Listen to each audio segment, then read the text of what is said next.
How does GERD affect asthma symptoms? Imagine feeling like your chest is tight and every breath is a struggle. Now picture that happening more often than it should.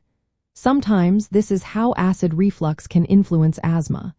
When stomach acid flows back into the esophagus, it causes irritation and inflammation. This is what we call gastroesophageal reflux disease, or GERD.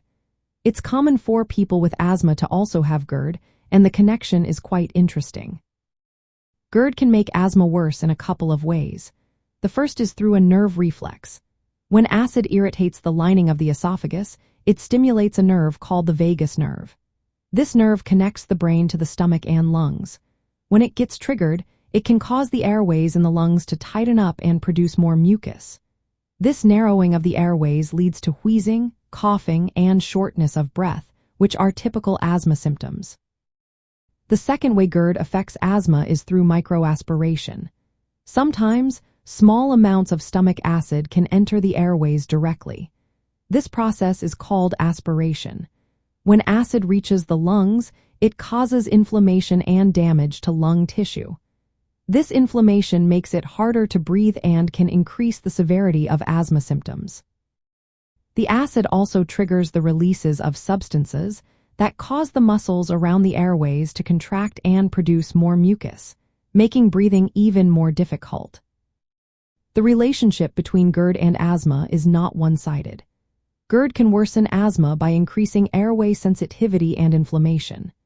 At the same time, asthma attacks can make GERD worse.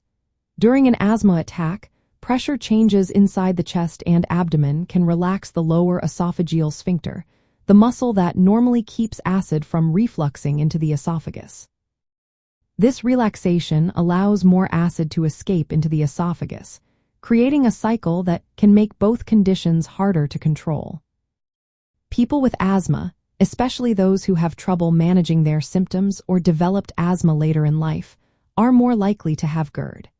If you notice that your asthma worsens after meals or when lying down, or if you experience heartburn and regurgitation, GERD might be contributing to your breathing problems. Managing GERD can help improve asthma symptoms. Simple lifestyle changes like avoiding large meals, not lying down right after eating, and limiting alcohol intake can make a difference. Medications such as proton pump inhibitors, which reduce stomach acid, are also often prescribed. These treatments can lessen acid reflux and may help your asthma become easier to control. In summary, GERD affects asthma by irritating the airways through nerve reflexes and direct acid aspiration. This leads to increased inflammation and airway constriction, making breathing harder and asthma symptoms more severe. Addressing GERD can be an important step in managing asthma effectively and helping you breathe easier.